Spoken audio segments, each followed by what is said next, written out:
नमस्कार, आप देख रहे हैं इकोनॉमी टुडे। मैं हूं आंचल गुलाटी गुंबर।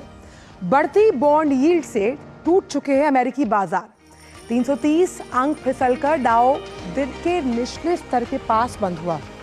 वेनेजुएला के तेल एक्सपोर्ट बैन हटाने पर अमेरिकी सरकार पर बनी है सहमति और इसी वजह से कच्चे तेल में दबाव नजर आ रहा है। और आज फेड के चेयरमैन जेरोम पोवेल एक पब्लिक इवेंट में भाषण देने वाले हैं, जिस पर सबकी नजरें रहेंगी। बात अगर एशियाई बाजारों की करें तो वहां पर 1% की गिरावट नजर आ रही है और अगर भारतीय बाजारों की बात की जाए तो बुधवार को गिरावट देखने को मिली। दरअसल जो अर्निंग्स आ रही हैं उससे बाजार खुश नहीं है और मुनाफा वसूली जो है वो हावी है। सेंसेक्स 551 अंक कर 65,877 पर बंद हुआ। वहीं निफ्टी में भी 140 अंकों की गिरावट देखी गई। स्तर रहा 19,671 का। इन तमाम खबरों पर डालेंगे नजर, लेकिन सबसे पहले रुक करते हैं आर्थिक टॉप लाइंस का। देश की पहली रैपिड एक्स रेल का इंतजार हुआ खत्म। प्रधानमंत्री उत्तर प्रदेश के गाजियाबाद में शुक्रवार को देश की पहली क्षेत्रीय रेल रैपिड एक्स का करेंगे उद्घाटन। उस पर रहेगी हमारी खास नजर। वहीं IBM ने सूचना प्रौद्योगिकी मंत्रालय के साथ सेमीकंडक्टर्स, आर्टिफिशियल इंटेलिजेंस और क्वांटम कंप्यूटिंग जैसे जो क्षेत्र हैं उसमें बुधवार को 3 MOUs पर साइन किए। वजह है कि भारत को अत्याधुनिक प्रौद्योगिकी में अपनी स्थिति को मजबूत करने के लिए इस कदम को उठाया गया। वहीं नए रंग रूप में नजर आएंगे एयर इंडिया एक्सप्रेस के विमान। नारंगी नीले रंगों का इस्तेमाल, टेल पर बांधी आर्च। बदलाव ट्रांसफॉर्मेशन प्रोग्राम का है ये पूरा प्रारूप एक अहम हिस्सा। और सप्ताह के चौथे कारोबारी दिन यानी कि आज गिरावट के साथ खुले बाजार और बुधवार को भी लाल निशान में बंद हुए थे शेयर बाजार। तो ये सूरत हाल हमने आपको बताया कि एशियाई बाजार कैसे थे। साथ ही साथ आप देख सकते हैं कि तमाम टॉप लाइंस हैं, इन पर रहेगी नजर और खासतौर पर रैपिड एक्स किस तरह से देश को समर्पित की जाएगी, इस बड़ी खबर पर भी हमारी नजरें रहने वाली हैं। इन तमाम खबरों को आगे भी आप देखेंगे ईटी के फोकस में। और आइए अब देखते हैं कि बाजार यानी गिफ्ट निफ्टी जो है वो किस तरह से क्यों करता हुआ नजर आ रहा है। गिफ्ट निफ्टी पर अगर नजर डालें तो सपाट कारोबार 19,557 का लेवल, 36 अंकों की हम सपाट गिरावट यहाँ पर होते हुए देख सकते हैं। जो एशियाई क्यूज हैं वो भी इसी तरफ इशारा कर रहे थे। और क्योंकि सेंसेक्स का जो ओपनिंग है आप देखिए 65,513 का 363 अंकों की गिरावट नजर आ रही है। वजह साफ है, जिस तरह से इजराइल और फिलिस्तीन के बीच जो टेंशन चल रहा है, क्योंकि ये जियोपॉलिटिकल फैक्टर बहुत ज़्यादा इम्पॉर्टेंट है, उस वजह से भारतीय बाजारों में भी मुनाफा वसूली हावी है। हावी इस वजह से भी है कि कंपनी अर्निंग्स कुछ ज़्यादा बाजार पर असर नहीं डाल पाई और 19,567 का लेवल 103 अंकों की गिरावट। ये निफ्टी और सेंसेक्स के ओपनिंग इंडिकेटर्स हैं जो हमने आपसे साझा किए हैं। और अब आपको हम रियल टाइम मार्केट अपडेट भी बताएंगे कि किस तरह से जो टॉप गेनर्स है पहले उस पर रुक करते हैं। तो बजाज ऑटो इंडस्ट्री लगातार अच्छे नंबर्स के साथ, LTIM, IndusInd bank, HCL tech, Divi's lab, ये तमाम जो शेयर्स हैं वो बाजार को ऊपर खींचने का काम कर रहे हैं। और ऑटो सेक्टर क्योंकि त्योहारी सीजन है, इन तमाम स्टॉक्स पर और इन तमाम जो शेयर्स हैं उनमें हम बढ़त देख रहे हैं। लेकिन एक नज़र अब उन तमाम शेयर्स पर जो बाजार को नीचे खींचने का काम कर रहे हैं, विप्रो, हिंडाल्को, टाटा स्टील, बजाज फाइनेंस और पावर ग्रिड। कल भी बजाज फाइनेंस 1.5 से 2% की गिरावट के साथ बंद हुआ। वहीं विप्रो की अगर बात करें चार्ट को लीड करता है क्योंकि जो कंपनीज के रिजल्ट्स रहे खासतौर पर IT कंपनीज के, वो मन मुताबिक नहीं आए जब हम बात करते हैं भारतीय शेयर बाजारों की। और उस लिहाज से कंपनी अर्निंग्स की वजह से मुनाफा वसूली साफ तौर पर भारतीय शेयर बाजारों पर दिखती नजर आ रही है। अब एक ग्लोबल मार्केट का भी अपडेट लेते हैं। जिस तरह से डाउ, S&P 500, नैस्डैक, इन तमाम जो सूचकांक हैं इनमें गिरावट देखी जा रही है। टेस्ला के जो शेयर्स हैं इसमें लगातार उतार चढ़ाव देखा गया। आज की अगर बात की है तो जेरोम पोवेल जिस पब्लिक इवेंट में बोलने वाले हैं, ब्याज दरों को लेकर कई अहम बातें वो कह सकते हैं। इसको लेकर US के जो बाजार थे वो कल दबाव के साथ बंद हुए। और ख़ास तौर पर अब एक यूरोपियन मार्केट्स का भी चेक लेते हैं। यूरोपियन मार्केट्स को देखें तो FTSE कैक डैक्स, इन पर भी असर है। जिस तरह से चीन की जो GDP ग्रोथ है उसको लेकर IMF ने अपना जो अनुमान है वो घटाया, उसका असर यूरोपियन बाजारों पर पड़ता हुआ साफ तौर पर नजर आ रहा है। एशियाई बाजार क्या सपोर्ट कर रहे हैं या फिर इन्हीं की उसको फॉलो करते हैं? तो एशियन बाजारों में भी ये जो गिरावट, आप देखिए जापानी बाजार जो निकाई है उसमें 595 अंकों की गिरावट, हैंगसेंग और कॉस्पी का भी यही हाल है। तो इस वक्त मध्य पूर्व में जिस तरह से हालात चल रहे हैं, कच्चा तेल जो है वो किस तरह से कारोबार करता नजर आ रहा है, उस पर भी रुख डालते हैं। वेनेजुएला को लेकर जो फैसला लिया गया तो कच्चा तेल दबाव में इस वक्त 90 रुपये प्रति बैरल के आसपास करता हुआ क्रूड ऑयल नजर आ रहा है। और आप साफ तौर पर कमोडिटी मार्केट की अगर बात की जाए तो कुछ भी इंटरनेशनली जब होता है तो कमोडिटी मार्केट बहुत इफेक्टेड होती है, उसका भी असर हम ब्रेंट क्रूड पर होते हुए देख रहे हैं। आगे हम जानेंगे ब्रेक पर जाने के बाद कि किस तरह से ईटी का फोकस रहने वाला है, लेकिन फिलहाल वक्त हमारे इस खास शो में वक्त छोटे से ब्रेक का है। साल, बरस और सदी नहीं, एक युग गुजर जाएगा। उम्र न पूछो वंडर की, जब फर्क नजर आएगा। वंडर सीमेंट, फर्क नजर आएगा। अब क्या देख रहे हो पापा? तुम कहते हो ना कि स्टॉक मार्केट में बहुत सोच समझ कर इन्वेस्ट करना चाहिए, बस थोड़ा सा ज्ञान ले रहा हूँ। किससे? हर एक स्टॉक्स एक्सपर्ट है, मस्त एजुकेशनल वीडियोस बनाता है और अच्छी इन्वेस्टमेंट की टिप्स भी देता है। पापा इन वीडियोस पे ना जाएं, अपना रिसर्च खुद करें या सेबी रजिस्टर्ड इन्वेस्टमेंट एडवाइजर से संपर्क करें। एजुकेशन के नाम पर कुछ इन्फ्लुएंसर्स अक्सर इन्वेस्टर को मिसगाइड करते हैं, नुकसान आपका होगा। सोच कर, समझ कर, इन्वेस्ट कर। ब्रेक के बाद सभी का स्वागत है और अब बात करते हैं इकोनॉमी टुडे में आज के फोकस को लेकर।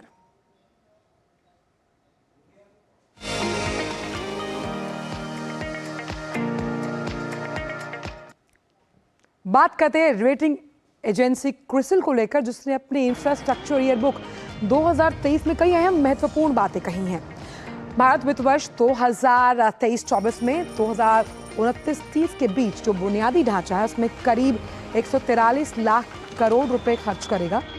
साथ ही रेटिंग एजेंसी का ये अनुमान है कि ये राशि पिछले साल जो वित्त वर्ष रहे हैं 2017 से 2023 उसमें 67 लाख करोड़ रुपए की तुलना में दोगुनी है। और इसीलिए ये जो राशि है वो 7 वर्षों में इसकी जो तुलना की गई उससे अधिक है।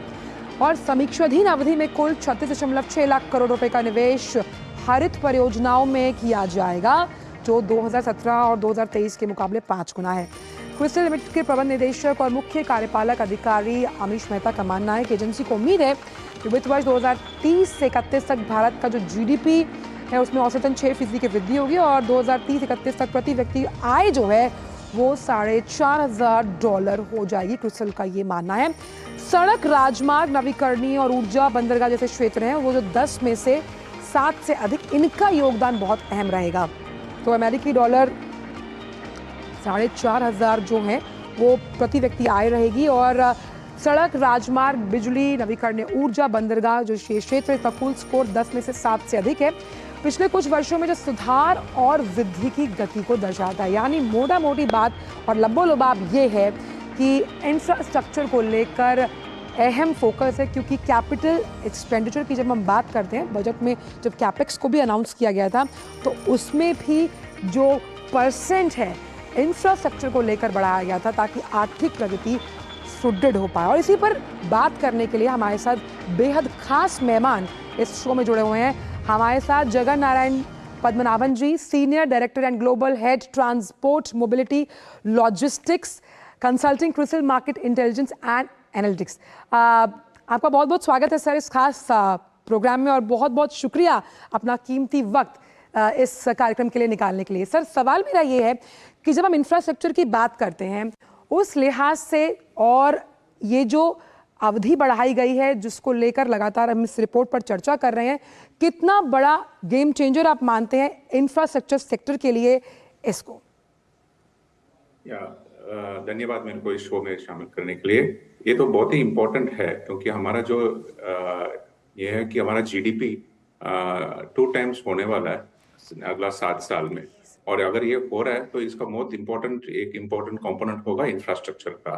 तो और इंफ्रास्ट्रक्चर का जो आपने जैसे बताया था, इंफ्रास्ट्रक्चर स्पेंड अभी जो 66.7 लाख करोड़ है पिछले 7 साल का, वो डबल होने वाला है नेक्स्ट 7 इयर्स का, दैट इज 2024 to 2030 में 143 लाख करोड़ का होने वाला है। तो इसलिए ये बहुत ही इम्पोर्टेंट है। और जैसे आपने बताया था, इसका जो इम्पैक्ट ऑन द इकोनॉमी है, एम्प्लॉयमेंट का है, सब जगह में इसका इम्पैक्ट रहेगा। 2.5 टाइम्स इसका जीडीपी मल्टीप्लायर बोलते हैं, तो वो भी एक इम्पैक्ट रहेगा। एम्प्लॉयमेंट डायरेक्ट होता है, इनडायरेक्ट होता है। और जैसे आपने बताया था 67% है वो कोर इंफ्रास्ट्रक्चर में जाने वाला है, जैसे रोड है, रेलवेज है, जी। इंफ्रास्ट्रक्चर है। तो उसके जुड़ा हुआ जो भी कंपनीज हैं, सबके लिए ये बहुत ही इम्पोर्टेंट पॉइंट रहेगा। जगन नारायण जी, जिन सेक्टर्स का हम जिक्र कर रहे हैं इसमें बंदरगाह है, हम नवीकरणीय ऊर्जा की बात करें, और ख़ास तौर पर जो ईवी है यानी कि इलेक्ट्रिकल व्हीकल्स, वो जो सेक्टर है वो सबसे बड़ा योगदानकर्ता साबित होगा इंफ्रास्ट्रक्चर के लिहाज से। इसे आप किस तरह से देखते हैं? हाँ जी, तो इस पे जो पहले तो 67% जो कोर में बोले थे, बाकी का जो भी 33% है, उस पे जो है इम्पोर्टेंट होएगा ग्रीन फंडिंग और सस्टेनेबल इंफ्रास्ट्रक्चर। उसमें दो इम्पोर्टेंट पॉइंट हैं जैसे आपने बताया था। एक है पावर का सेक्टर है, उसका 24 to 30 में 30.3 लाख करोड़ का इन्वेस्टमेंट आने वाला है। और जैसे आपने बताया था ईवी, वो भी एक इम्पोर्टेंट पॉइंट है, जो अभी है 0.6 लाख करोड़ का एक्सपेंडिचर हुआ है 2017 to 2023।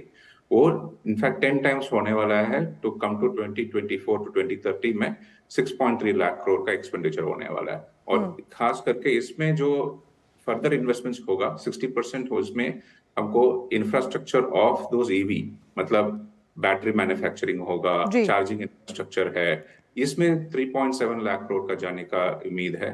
और ऑटो वैल्यू चेन है, उस पे जाएगा 0.4 लाख करोड़। और जो ऑप्टिमाइजेशन जैसे बाकी का भी है, सस्टेनेबल इंफ्रास्ट्रक्चर बात करेंगे तो नॉट ओनली ईवी, एथेनॉल है, सीएनजी है, उसमें भी about close to 1.1 lakh crore का इन्वेस्टमेंट जाने का उम्मीद है। बिल्कुल। और Padmanabhan ji, public private partnership खास तौर पर इंफ्रास्ट्रक्चर के लिए कितनी महत्वपूर्ण आप मानते हैं?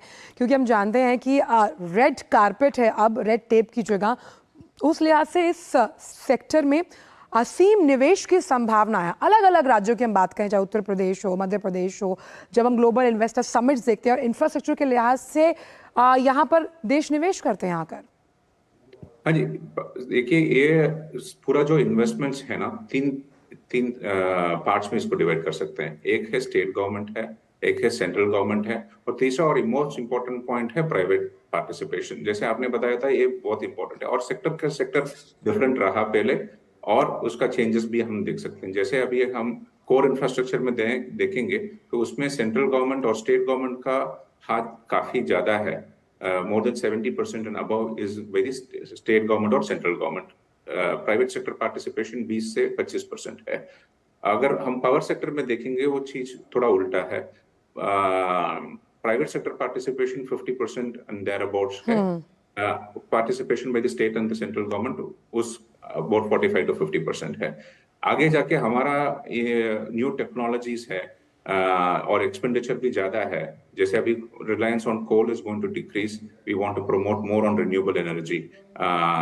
तो इसमें प्राइवेट सेक्टर का पार्टिसिपेशन ज्यादा होगा, ऐसा हमारा उम्मीद है। तो जी पद्मनाभन जी, क्यों कहा जाता है कि एक हाईवे जब खुलता है तो वो कई लोगों को नौकरियां देता है, यानी मानना ये पड़ेगा कि जब आप इंफ्रास्ट्रक्चर के लिए काम करते हैं तो जो रोजगार का मोर्चा है वो खुद ब खुद मुस्कुराने लगता है। उस लिहाज से आप देखिए कि नौकरियों की अगर हम बात करते हैं, खासतौर पर इनफैक्ट एंटरप्रेन्योरशिप की जब भी हम बात करते हैं, वो भी सुदृढ़ होता हुआ नजर आएगा जिस तरह से अब वृद्धि हम कर रहे हैं खर्च के लिहाज से इंफ्रास्ट्रक्चर में।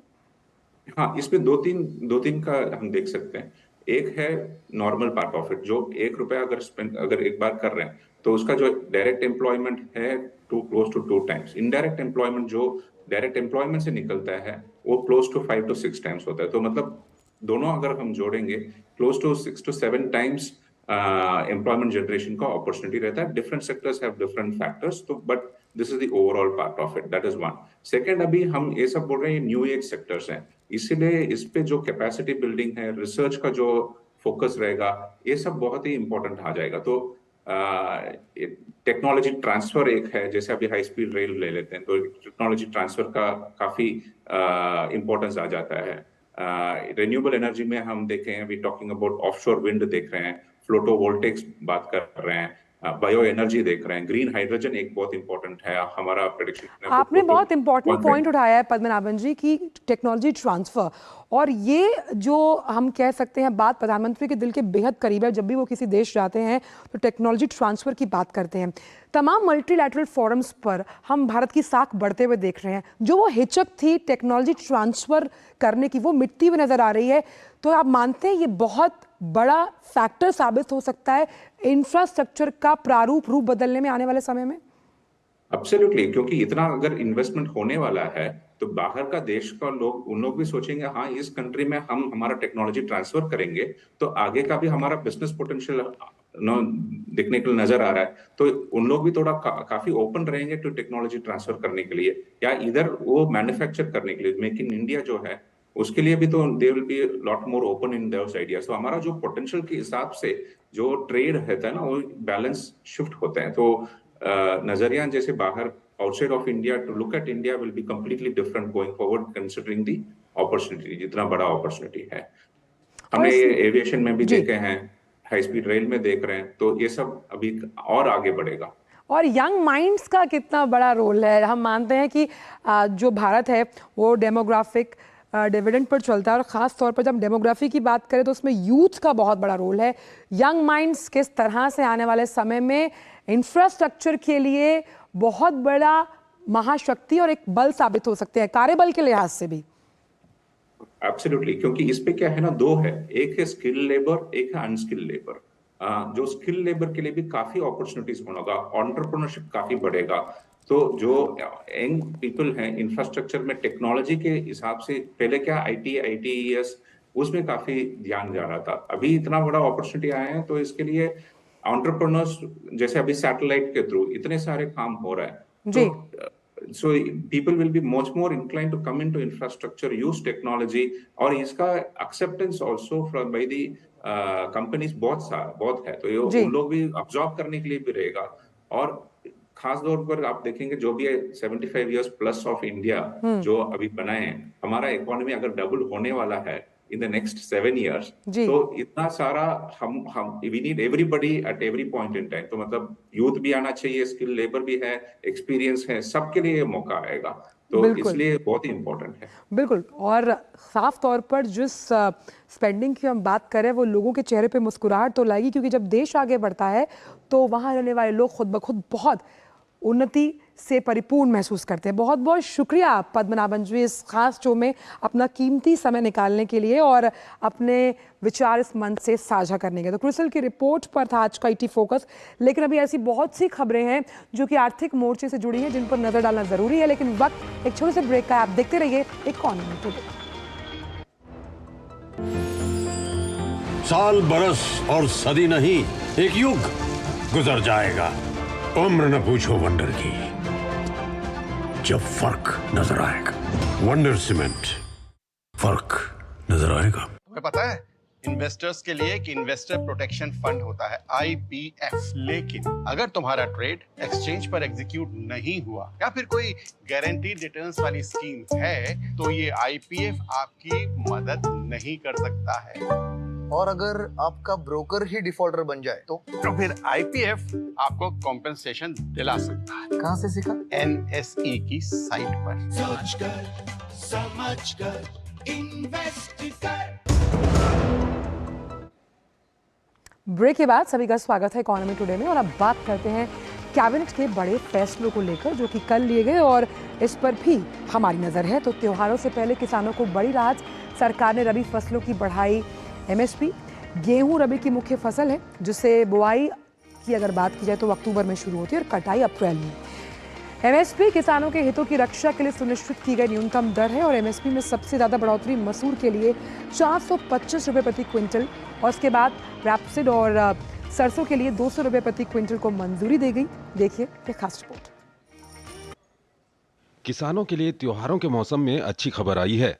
मोदी सरकार ने गेहूं सहित रबी की 6 फसलों पर न्यूनतम समर्थन मूल्य में बढ़ोतरी का फैसला किया है। केंद्रीय मंत्रिमंडल ने साल 2024-2025 के लिए तिलहन और सरसों की MSP में 200 रुपये प्रति क्विंटल की बढ़ोतरी की है। जबकि गेहूं के लिए 150 रुपए प्रति क्विंटल की बढ़ोतरी की गई है। गेहूं का समर्थन मूल्य अब 2275 रुपए प्रति क्विंटल हो गया है।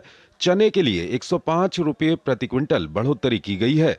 मसूर के समर्थन मूल्य में 425 रुपए प्रति क्विंटल की बढ़त की गई है। तिलहन और सरसों में जो एमएसपी है उसको 200 रुपए प्रति क्विंटल की वृद्धि की गई है। मसूर के लिए 425 रुपए की प्रति क्विंटल वृद्धि की गई है।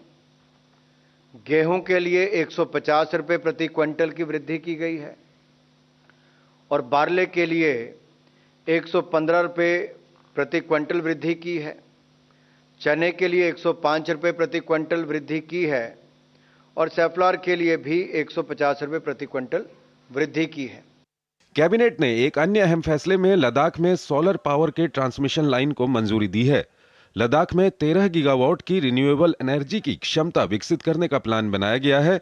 इस सौर प्लांट के लिए ट्रांसमिशन लाइन जरूरी होगी, जिसे देखते हुए लद्दाख से हरियाणा के कैथल मेन ग्रिड तक लाने के लिए 713 किलोमीटर 5 गीगावाट की कैपेसिटी की लाइन को मंजूरी दी गई है। लद्दाख से लेके मेन ग्रिड तक लाने के लिए 5 गीगावाट की कैपेसिटी की लाइन उसको आज अनुमति दी गई है और उसकी अनुमोदित लागत 20,773 करोड़ रुपए है। 20,773.70 करोड़ रुपए 5 गीगावाट की कैपेसिटी लाइन की लागत होगी। लद्दाख से हरियाणा के कैथल तक आएगी। इसके साथ ही कैबिनेट ने वर्ष 2022-2023 के लिए रेलवे के नॉन गेजेटेड रेलवे कर्मियों के लिए 78 दिन की सैलरी के बराबर बोनस देने को भी अपनी मंजूरी दे दी है। इसके लिए करीब 1969 करोड़ रुपए मंजूर किए गए हैं। 11,07,346 नॉन गैजेटेड एम्प्लॉयज रेलवे के इनके लिए 78 दिन का बोनस तय किया गया है। यानी कि 78 दिन की जो उनकी सैलरी है उसके बराबर उनको बोनस देने का तय हुआ। इसके साथ ही केंद्रीय कर्मचारियों और पेंशनधारियों के लिए भी राहत की खबर है। कैबिनेट ने महंगाई भत्ते में 4% बढ़त को मंजूरी दे दी है। 1 जुलाई 2023 से महंगाई भत्ता अब 42 की जगह 46% हो गया है। महंगाई भत्ते और राहत में इस बढ़त से सालाना बोझ 12,857 करोड़ बढ़ेगा। शैलेंद्र मिश्र, डीडी न्यूज, दिल्ली। तो ये थी कैबिनेट के अहम फैसले। और वहीं एक और अच्छी खबर आर्थिक मोर्चे से। जेपी मॉर्गन ने अनुमान जताया कि भारत 2027 तक विश्व की 30वीं सबसे बड़ी अर्थव्यवस्था बन जाएगा। पीएमओ ने सोशल मीडिया मंच एक्सपर्ट जेपी मॉर्गन के इस अनुमान को साझा किया। जेपी मॉर्गन के एशिया प्रशांत इक्विटी रिसर्च के प्रबंध निदेशक जेम्स सुल्वन का मानना है कि जेपी मॉर्गन ने एशिया पैसिफिक इक्विटी रिसर्च के लिहाज से अर्थव्यवस्था 2030 तक दोगुनी होकर $7 ट्रिलियन हो जाएगी, जिसमें विनिर्माण क्षेत्र का योगदान 17 से बढ़कर लगभग 25% हो जाएगा। निर्यात दोगुना होकर $1 ट्रिलियन से अधिक होगा। वहीं जेम्स सिल्वन ने एक निजी चैनल को दिए गए साक्षात्कार में भारतीय अर्थव्यवस्था की जो समग्र संरचना है उस पर यह कहा कि बड़े पैमाने पर बदलाव देखने को मिल रहा है। पर अब बात करते हैं आर्टिफिशियल इंटेलिजेंस सेक्टर को लेकर। आईबीएम ने सेमीकंडक्टर, आर्टिफिशियल इंटेलिजेंस और क्वांटम पर भारत सरकार के साथ एमओयू पर साइन किया। इस मौके पर केंद्रीय मंत्री राजीव चंद्रशेखर ने कहा, ये निश्चित रूप से एक बहुत ही महत्वपूर्ण दिन है, क्योंकि ये जो टेक्नोलॉजीज है वो आने वाले वर्षों में तकनीक और नवाचार के भविष्य को आकार देने जा रही हैं। आइए सुनते हैं। 3 of the 4 technologies that are going to shape the future of tech and innovation in the coming years: AI, quantum and semiconductor. They are the three, and there's of course fourth, which is synthetic biology, which we have not involved IBM so far. But these 3 technologies represent for us tremendous opportunities, represent for our academic ecosystem a tremendous amount of opportunities, for the startups and innovation ecosystem in particular, a lot of opportunities, and of course the broader opportunity of creating global standard talent in India that can take advantage of the opportunities in quantum, semi and semiconductors and AI. और बात करते हैं चीनी निर्यात को लेकर, जिसमें विदेश व्यापार महानिदेशालय ने अपने नए आदेश में कहा कि चीनी निर्यात पर लागू प्रतिबंध को 31 अक्टूबर तक के लिए बढ़ा दिया गया। इस आदेश में ये भी बताया गया कि अन्य सारी बातों और नियमों में कोई बदलाव नहीं किया गया है। केवल raw sugar, refined sugar, white sugar, organic sugar के एक्सपोर्ट के ऊपर बैन को आगे बढ़ाया गया। ये प्रतिबंध सरकार के अगले आदेश तक लागू रहेगा।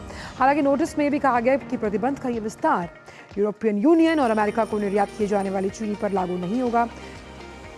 CXL और TQR कोटा के तहत यूरोपीय संघ और अमेरिका को निर्यात जारी रहेगा। हमें मानना होगा कि दिवाली सीजन के दौरान चीनी की कीमतों में तेजी के चलते सरकार ने चीनी के एक्सपोर्ट पर बैन लगाने को लेकर आदेश जारी किया। और अब बात बहुचर्चित रैपिडेक्स रेल को लेकर। देश में परिवहन के क्षेत्र में क्रांतिकारी बदलाव लाने के लिए तैयार है देश की पहली रैपिड रेल। जी हाँ, रीजनल रैपिड ट्रांजिट सिस्टम यानी RRTS एक हाई स्पीड हाई फ्रीक्वेंसी परिवहन प्रणाली है जो 160 किलोमीटर प्रति घंटे की रफ्तार से NCR के निवासियों को यात्रा करने की सुविधा प्रदान करेगी। इसका 82 किलोमीटर लंबा पहला कॉरिडोर दिल्ली गाजियाबाद मेरठ के बीच निर्माणाधीन है, लेकिन इसका साहिबाबाद और दुहाई डिपो के बीच स्थित 17 किलोमीटर लंबा कॉरिडोर बनकर तैयार है, जिसको समर्पित करने के लिए प्रधानमंत्री कल जाएंगे। और कैसी है ये रीजनल रेल, इसका जायजा लिया संवाददाता गिरीश निशाना ने। देखिए ये एक्सक्लूसिव रिपोर्ट।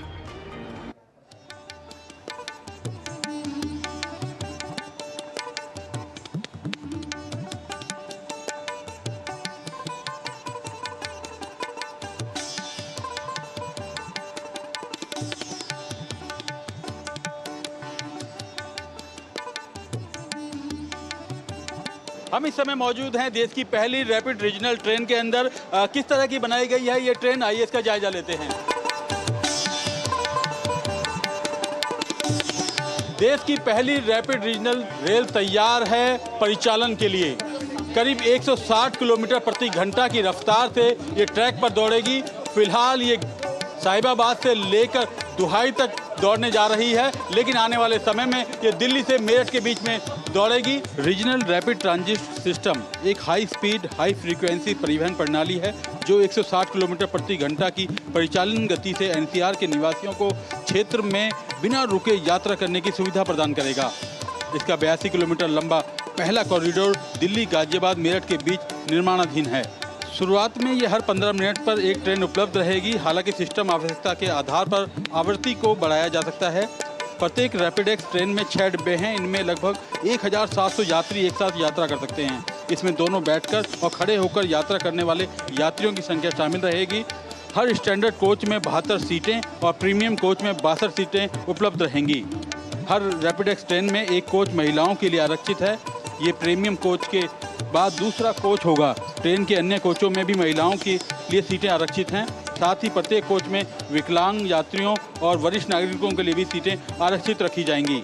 ये रैपिडेक्स ट्रेन कुछ दिल्ली मेट्रो का आभास कराती है, लेकिन इसमें आरामदायक सफर के लिए 2x2 की सीटें लगाई गई हैं। इस ट्रेन में जगह जगह पर मोबाइल चार्जिंग पॉइंट भी बनाए गए हैं। यदि आपका मोबाइल डिस्चार्ज हो जाता है तो आप इस ट्रेन के अंदर अपना मोबाइल भी चार्ज कर सकते हैं। 20 अक्टूबर को प्रधानमंत्री नरेंद्र मोदी इस ट्रेन का विधिवत उद्घाटन करेंगे और 21 अक्टूबर से इसमें आम जनता यात्रा कर सकती है।